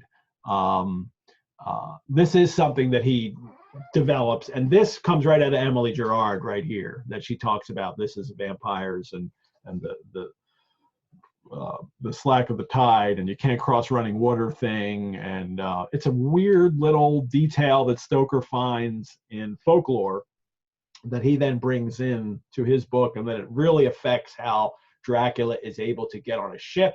He has to wait for the tide to go out, right, before he can get on the Demeter or be carried onto the, or is because he's carried on, he can go on at any time. Yeah, because he's carried on, I think he can go. But then the ship needs to come into dock, literally aground before and then as a dog he jumps off in Whitby. But he can't cross running water. I don't know what that means. There's a fun thing and again in Matheson's I Am Legend where he sends a hose out front and he digs a little ditch and has this water running down. And he's like, can they do it? And then the vampires are looking at it. And they're like jumping over it from side to side. Like it's all fun for them. Influence over rats. That'll come up later. which is which will happen when they all go visit him in Carfax after he's already there. And I love this note right here. This is, painters cannot paint him. His likeness always like someone else. Oh, I wish he used that. That's so cool. That if you try to paint a portrait of Dracula, then it's like, that looks like Uncle Harry. That doesn't look anything like Dracula. Like, how did I painted him? That I find fascinating. He has an insensibility to music, which is interesting. That kind of plays up against this whole beast image thing that he's creating for Dracula, and there's this idea that the music, kind of soothes the beast, but it certainly doesn't in his case, because he's insensible to it.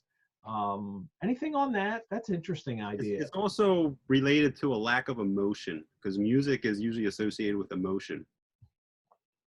Yeah, and Dracula cannot, or he cannot connect to art in a sense, or high art, because of who he is in life now, as a vampire. This I love. This is right at the bottom here, and this is here's the point where he says only.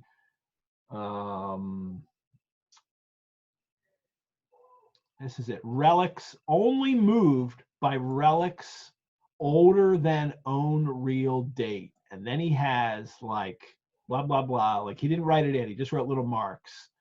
Century.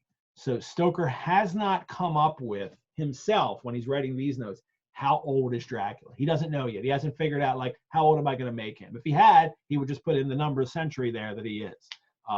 But the idea that the vampire isn't affected by any artifact older than himself, it would be really hard to play up in the novel. So it would be so hard to find a crucifix that would actually work.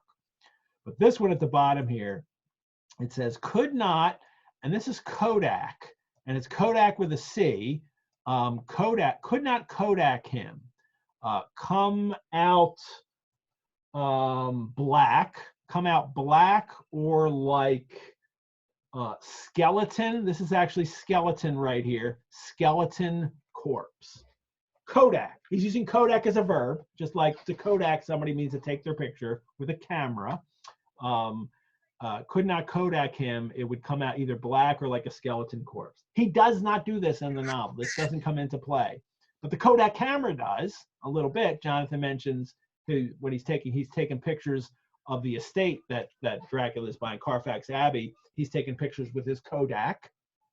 Tucker, anything on Kodak? Or I know that's your favorite note. It's a note that I love because it ties in the everyday, the modern day part of this novel. That Stoker is I'm gonna stop this share for a moment.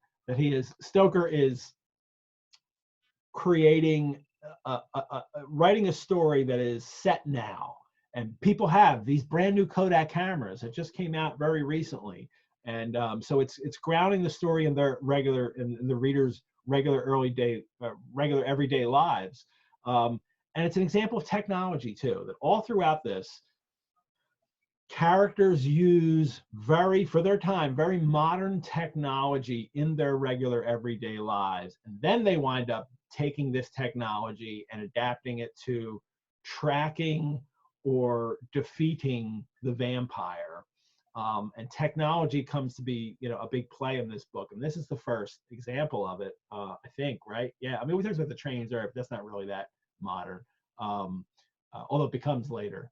An example of it later, but it's the Kodak camera, and it's a very, we'll see it mentioned in the text in just a little bit, but he's got it in the notes that you can't Kodak him, and it's doubly relevant because there is a brand new technology at the time of X-ray photography, and that has just been developed by it's in my notes, Wilhelm Röntgen.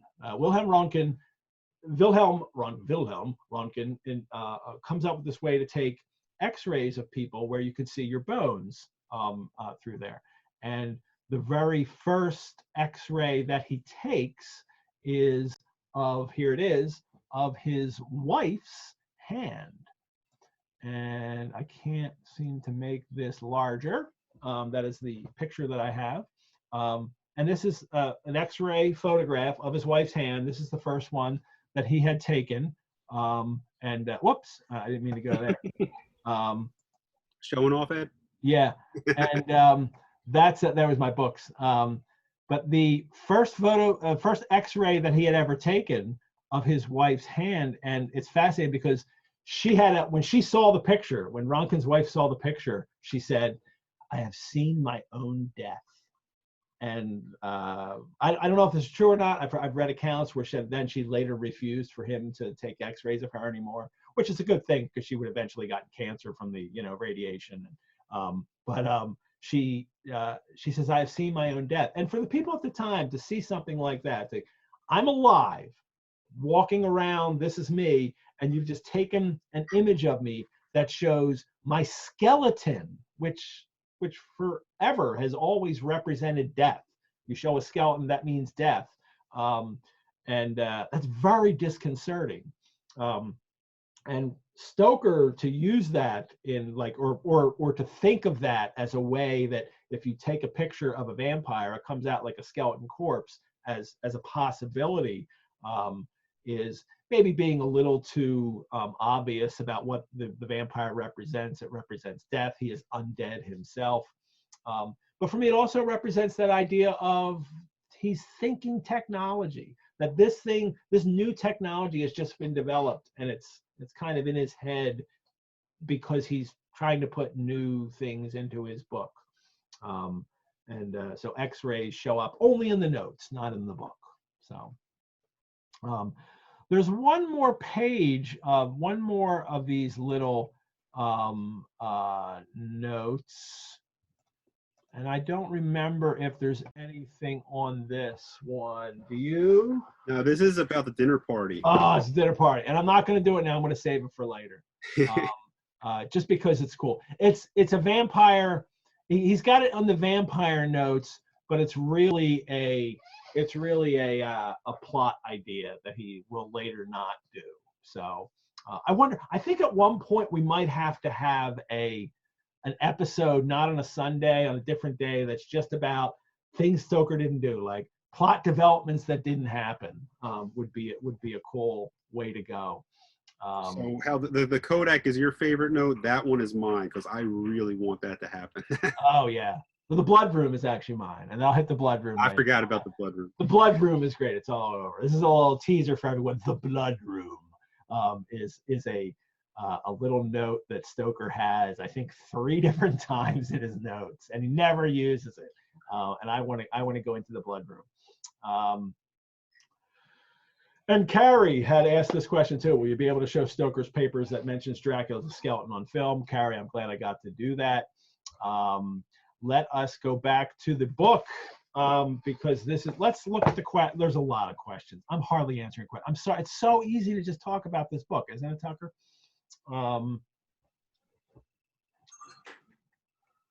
Let's see. Somebody Nicholas mentions, I think the running or living water might be a reference to baptism in a sense, that there's maybe something sacred about running water being living water. I find that interesting. He's very strong, Dracula. Sharon asks, how close is the strength to Le Carmilla? Strong steel-like grip is in Carmilla. Stoker mentions that Dracula has this strong grip more than once. It's the carriage rider, who Jonathan doesn't know is him at first, and then Dracula himself, when he brings him in, that he has this strong grip.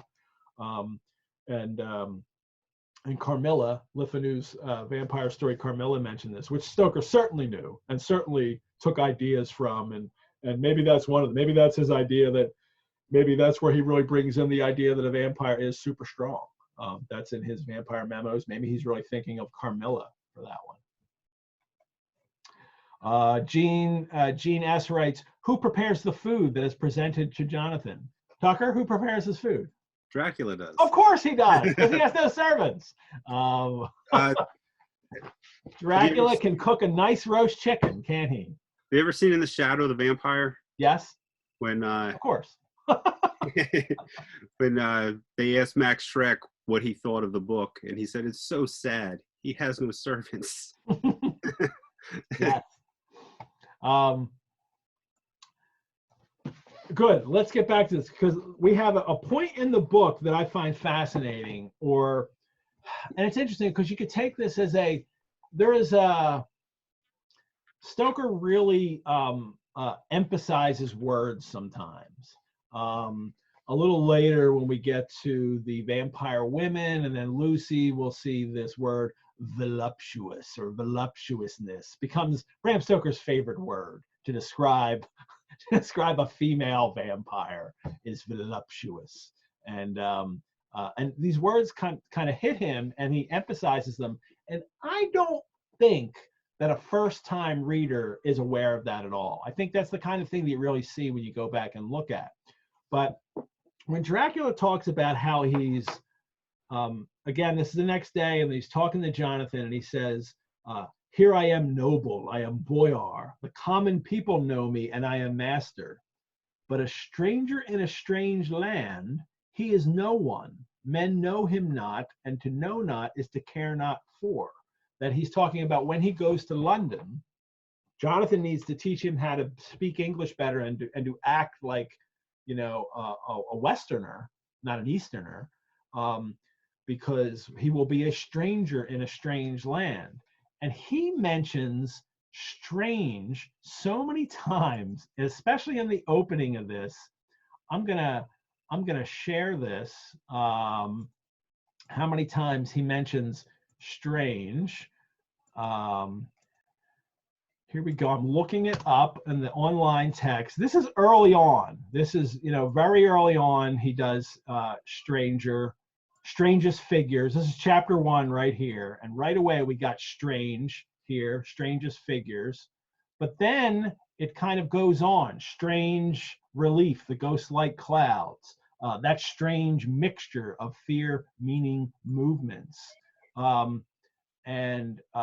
Stranger, strange driver, strange chill. I felt a little strangely. This is on the carriage ride. And then more strange optical effect, strange and uncanny when he's looking at the castle. But when Dracula comes in and says this, it's, well, when he first meets him, strange stillness, strange. Yeah, and here's the past we're looking at now. There are who would know not me for a stranger in a strange land. Haha, stranger, strange thing.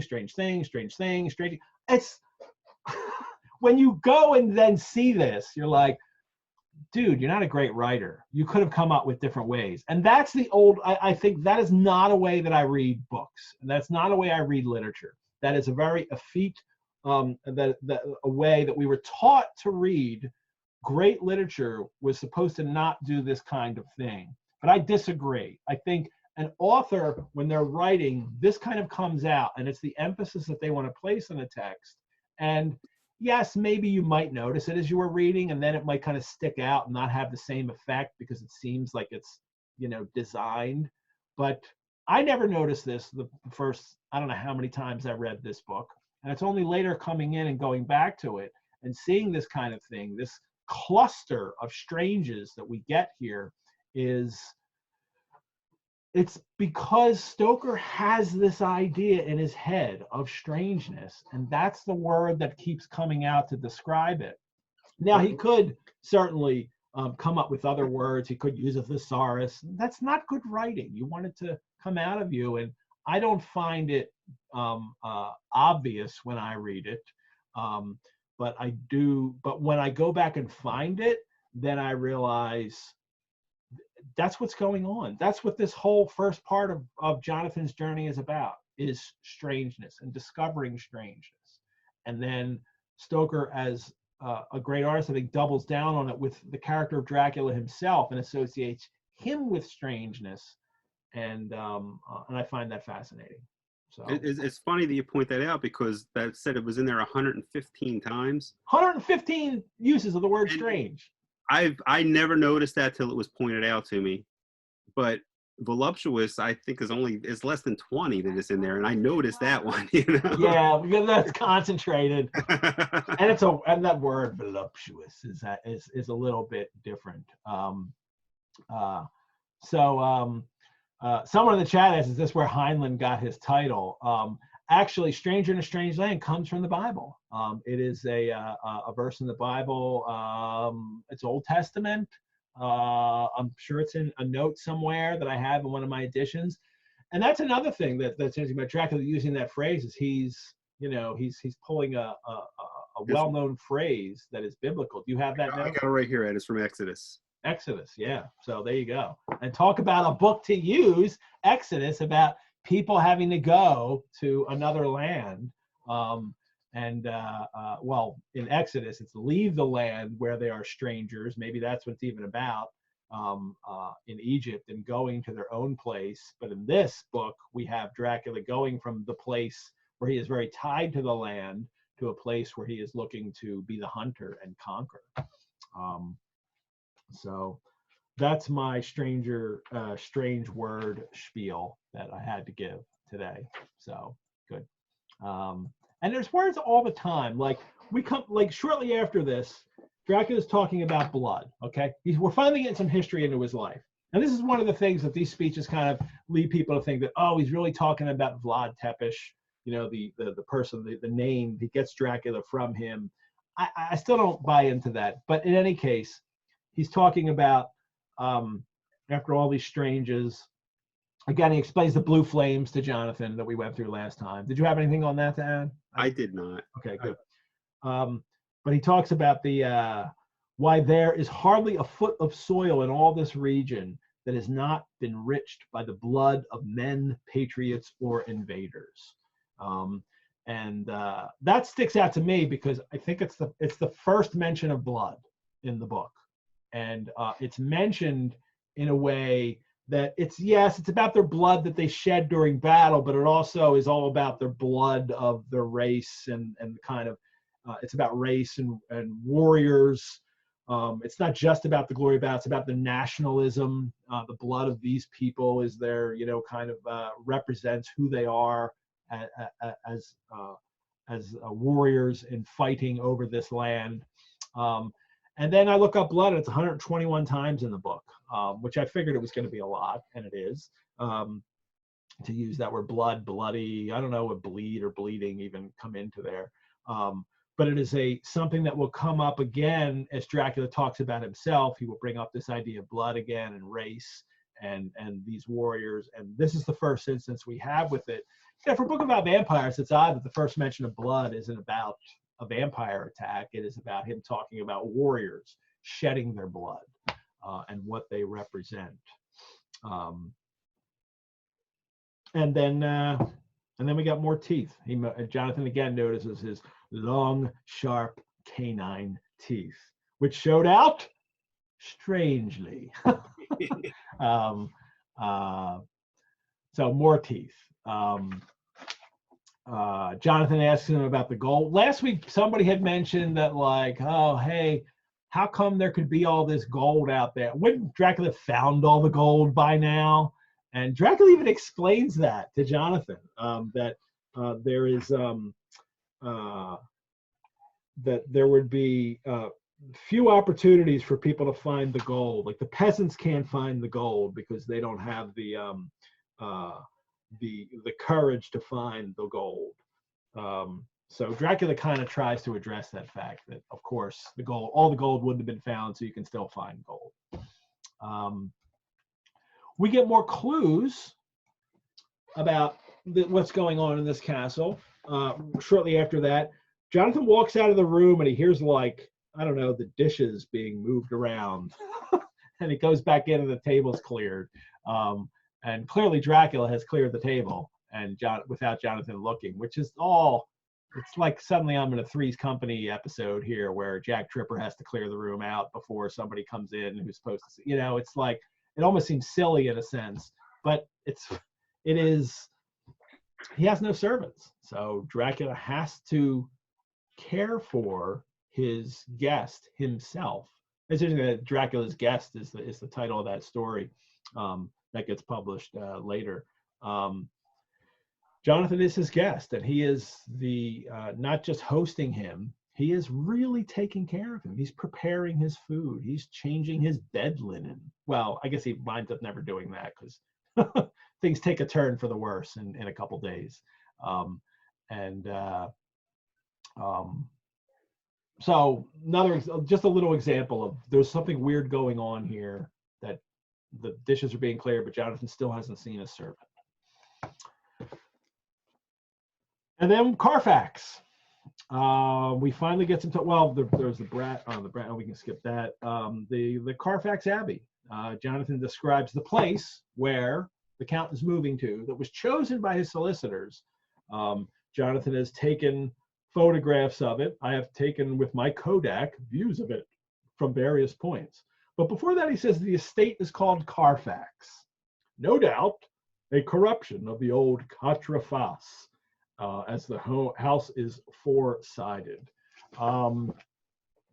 There's a note. I have a note in here. I have a note in every edition about that. Adrian P., who wrote me a question about this, and Adrian is also has a website called vampirisme.com. It's VAMPIRISME.com. It's a French website. Adrian is in France watching this show. I hope you're watching today, Adrian. Hit me up in the chat if you're watching, if you just heard that. And he is sent me this question. He is watching today. But his website is all about, he reads all these French translations and is working on his own vampire story, I think, right now. But he writes, the estate is called Carfax, no doubt a corruption of the old quatre faces, from Jonathan. And he writes, being French, I was very surprised to find a French idiom in Dracula. What is the meaning of it? Is it related to the Compass Rose? Tucker, do you have something on that? So Carfax is actually a crossroads. Yeah. Jonathan actually gets a little bit wrong there. Or do we think, is it Stoker getting it wrong, or do you think he's making Jonathan get I this think wrong? Stoker would have known what he was doing. It's pretty on the nose to be calling it the crossroads. I found other instances where Carfax isn't that unusual in England, that like there are places that are crossroads where like roads meet. In Oxford there's one, in London there was one, and people just referred to it as Carfax, and it means crossroads, and that it would be almost a common term for them. That I think the etymologies I came up with, it's more likely from the French carrefour, which clearly means crossroads, not four-faced, the quatre faces, or four views or four sides, that Jonathan says. So I do like the idea. I like that idea that it's Jonathan making the mistake. Yeah. He's not that smart. Maybe. But that's all we have. And every annotated version I have, and I was deep diving because I'm a Dracula nerd on the internet, trying to find mentions of Carfax and etymologies, and it really just seems like it's not necessarily comes from quatre faces, it more comes from carrefour, and it just means crossroads. A fascinating place that a fascinating name for the place that Dracula will actually come to, because he is trying to situate himself kind of in London, where he will have this access to people, at least. It all goes awry and it doesn't really work. And Carfax is the worst place for him to move to, actually. Right next to the asylum. He's got Renfield as a helper. Renfield is the worst helper you ever want. And it doesn't, that place doesn't do him any good. I think he just uses it very little in the very beginning. He's there, back and forth from there to Whitby when he's feeding on Lucy. And it just makes him easier to find because he's right there. He doesn't know that Jonathan's going to come and help everybody in hunting him down. He thinks Jonathan's going to be dead. There's a big spoiler. So that's Carfax, but Jonathan has taken his mention again. We get the mention of Kodak in there, not again because it was in his notes before. I'm graduating right to the straight rye now, so because I don't have time to fix a drink. Actually, I will. I'll drop a little of this hibiscus syrup in here. This was made for me by somebody at Art in the Age in Philadelphia, who used to do all the drinks at our Biblio cocktails, and I'll just mix a little hibiscus in there. That'll taste good.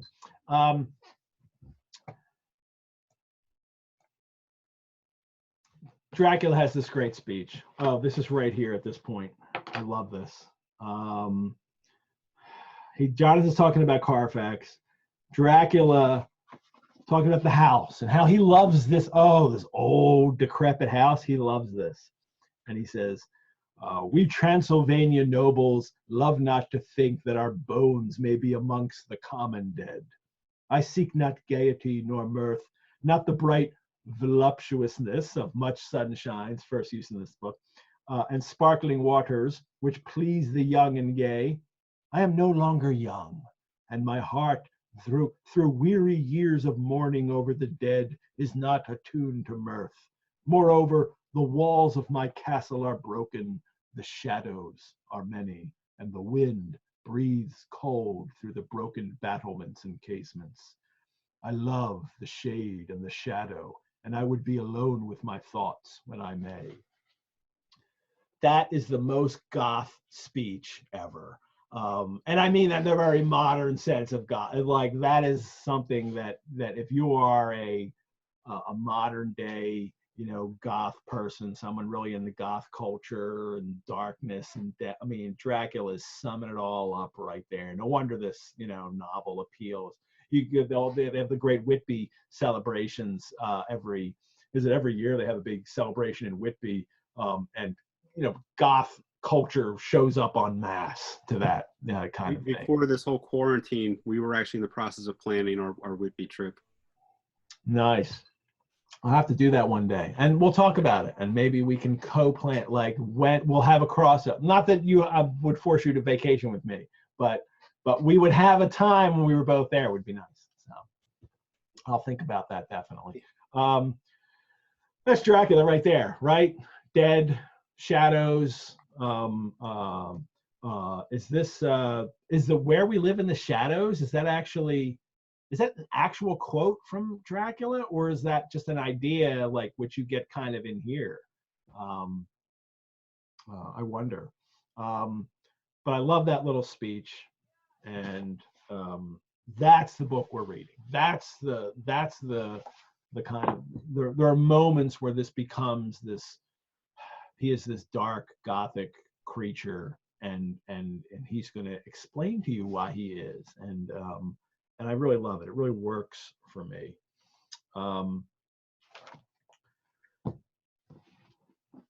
Soon after that, as we get we're getting towards the end of the chapter. I think we get it all in. If I hit any, if I move over and pass anything that you wanted to talk about, please let me know. But okay. But very shortly after that, we have the shaving mirror instance where Jonathan has hung my shaving glass by the window, was just beginning to shave, and the Count comes in behind him, and Jonathan's like, "Hey, he's there, but he's not in my mirror." And then Dracula, his eyes blaze with a sort of demoniac fury. Oh, I'm sorry. Jonathan cuts himself, and then I saw that the cut had bled a little, and the blood was trickling over my chin. When the Count saw my face, his eyes blazed with a sort of demoniac fury, and he suddenly made a grab at my throat. I drew away, and his hand touched the string of beads which held the crucifix. It made an instant change in him, for the fury passed so quickly that I could hardly believe that it was ever there. Two things. Number one, blood fury that happens when Dracula just sees a little bit of blood from a cut on him, and number two, crucifix works. You should also point out that it's morning. Dracula's awake during the day. Yes, Yeah, it is during the day, and that will happen if you think that vampires cannot go out in the daylight. This is another morning instance where Dracula's out, and it's also and it's odd because you think like in those first couple scenes, like the morning, the cock crows, Dracula's like, "Whoa, I'm going to bed." It just seems to be a preference that he likes to sleep during the day, but he will be up sometimes. And then you'll see later in the novel that Jonathan will see him in the daylight in London, that he is out and about. That the Dracula as a vampire, the sunlight does not hurt him, but he doesn't have his full powers. Van Helsing will explain this later. He doesn't have his full powers during the day, but it's certainly not going to kill him. And Tucker, the moment that the sunlight kills a vampire is from Nosferatu. You want to describe that? What happened? Say again? You want to describe that? I'm lighting a pipe, so I figured you could talk. Oh, it was the movie Nosferatu in 1922, which was a bootleg version of Dracula. A bootleg. Well, it wasn't a bootleg. I mean, it was like made like it was a real film. It was unauthorized. It was yeah, there was unauthorized. So they were not allowed to film it. But that's how the vampire is killed. Nosferatu, Count Orlok, is killed by, she tricks him into staying all night, feeding on her, and then the sun comes through the window and he dissolves. And that is, I love the way that that has become vampire lore. That it really is folklore. Like it is I think it is because folklore is a popular culture belief, and now we get popular culture beliefs from films as well as just spoken tradition. And that's a great example of something from a film coming and affecting what we think is old folklore about a monster, but it's actually new folklore about a monster. Same thing as a werewolf. Most of the werewolf things are all from movies. Very little older werewolf stories that actually inform what we think of as werewolves. And the same thing with vampires. A lot of it can come from movies, and it also comes from yes, so some of it comes from movies. Sorry. So when I was a kid, I was a complete jackass, and this was my text. This was everything to me, and people thinking that the sunlight killed vampires just pissed me off to no end. I don't know why. I don't know when I outgrew that, but it just bothered the hell out of me. So yeah, so Stoker's and then, but again, we have no reflection in the mirror here, and that this is a instance of, for me, this is the Dracula cast of reflection is another instance of Stoker kind of codifying a vampire trait, a way of him saying vampires don't cast a reflection. Is it mentioned in folklore ever? I don't think it is. It is one of those things that, again, it is more of a general idea in evil doesn't, maybe the devil doesn't, maybe because you don't have a soul, you don't cast a reflection. It's not an idea in a sense that Stoker comes up with himself, but he takes this idea from folklore and makes it in creating his kind of taxonomy, as I like to call, of vampires. And that is part of what vampires are forever now, is they don't cast a reflection. And it's either used truly in a movie or a TV show or a book, or as a joke that they don't cast a reflection.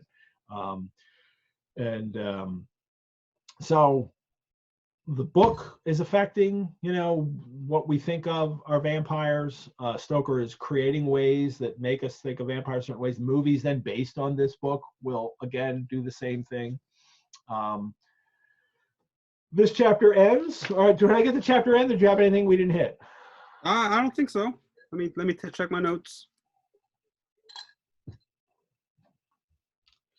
No, I'm good. Excuse me. Hit the questions again to see if any anything that we definitely want to hit. Again, if you had asked a question that we didn't get to today, I learned that Zoom doesn't save the Q&A. They'll save the chat, but not the Q&A. So if you want to send me a question, I'll be happy to answer it or pass it along to Tucker or to Josh from last week or to Josh from next week. I'd be happy to do something like that.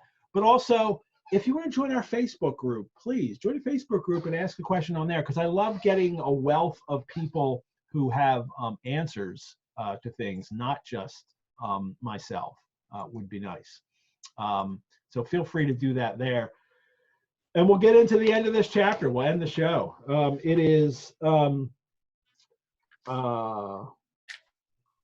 more observations from Jonathan, right? I have not seen the Count eat or drink. And then he's walking around the place a little bit, and he's out. It's on the very edge of a terrible precipice. And I had seen the view. I explored further. Doors everywhere, and all locked and bolted.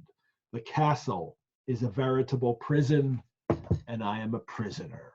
End of the chapter. This would be a good serial novel. He really ends his chapters well with the Jonathan parts, at least. And I wonder if Stoker's affected by that serial fiction, because he doesn't publish this originally serially.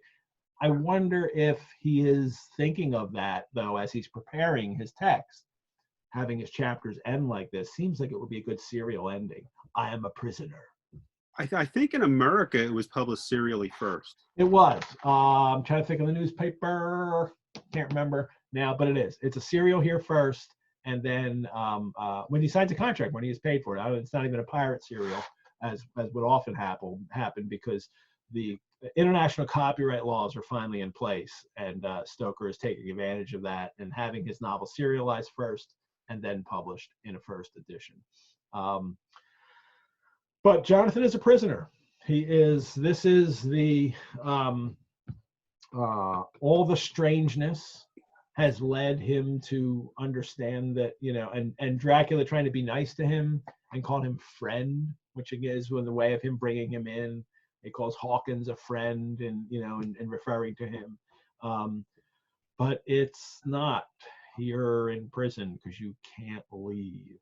All the doors are locked and bolted, and the castle's on a precipice. There's no way to get out of it.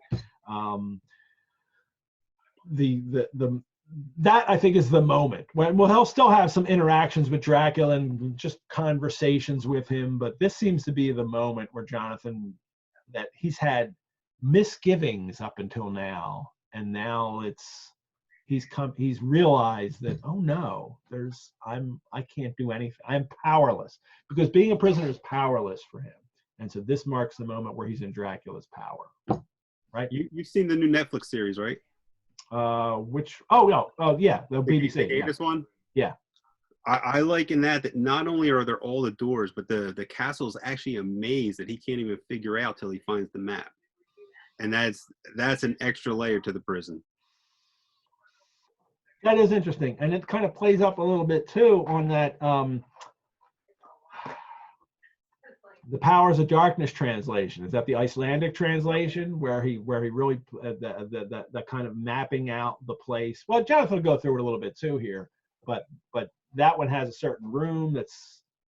Am I miss? Yeah, you're right, and that one actually takes a whole chapter to try to lay out to do a floor plan for you, so you can keep it in your head. Yeah. Good. All righty. Well, Jonathan's a prisoner. That's where we're at. That's where we will end it. Any closing thoughts besides that? I don't think so. I'm having a lot of fun with this, though. Good. I will. We'll end it here today. Thanks. It's 4 o'clock. It's 4:03. We came in with a good time. Thanks everybody for tuning in today, or if you were watching this program, or if you're watching this program right now in a replay. Maybe you're not watching now, you're watching it in the future. But we'll also post this recording on our website tomorrow. It is on Facebook now, and you can continue to watch it on Facebook when it's over. We will have and we have our Sundays with Dracula Facebook group where we can continue this conversation. Please contribute to that. Look us up on Facebook, join in the conversation. I'm always available to answer questions via email. Next week's co-host will be Josh Hitchens. Josh is a Philadelphia-based theater director, actor, and playwright. He's written and performed several adaptations of classic horror novels, including Stoker's Dracula, which he researched at the Rosenbach, looking through the notes when he was writing it. I have seen it there. He has performed it there. I've seen it elsewhere too. You've seen it too, Tucker? It's excellent. It's really, really good. Great one-man show Josh does with Dracula. He does a one-man Frankenstein too. One-man Legend of Sleepy Hollow. Picture of Dorian Gray. He is a terrific performer and really knows this material well. He also writes and narrates a podcast called Going Dark Theater, which explores in-depth tales of hauntings and unsolved mysteries and horrific history. So Josh will be here with me next week. He's probably watching right now. Thanks, Josh. I can't wait to talk to you next week. If you are looking for more virtual engagement in our quarantine world again, head over to the Rosenbach website. Check out the virtual offerings we have there. If you'd like to make a donation to the Rosenbach so we can continue to bring shows like this, create even more programs inspired by our magnificent collections, just go to our website and click the support tab. I would be more grateful than a vampire at a blood bank. Tucker, thank you so much for talking with me this week. We will see you again in a few weeks, right? Yep. Good. All righty. Keep reading Dracula. We'll see you then. And these Plated Gazelle, Storm at Whitby. Did we talk about that earlier? We passed on it, I think. Oh, I meant to talk about it. The music we have coming in is Pleated Gazelle, is your music that you have written and performed and recorded for us to use here, right? Yep, and I can be found at pleatedgazelle.com. Excellent. Well, we're going to play you out with that. I'll put that on here. It's for you to listen to it as we leave. Farewell, everyone. And the words of our friend Dracula, go safely and leave something of the happiness you bring. Let me put the music on, and we will see you all next week.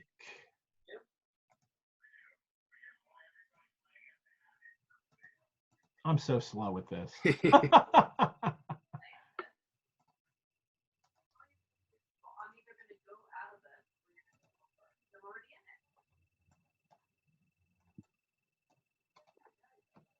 Bye-bye.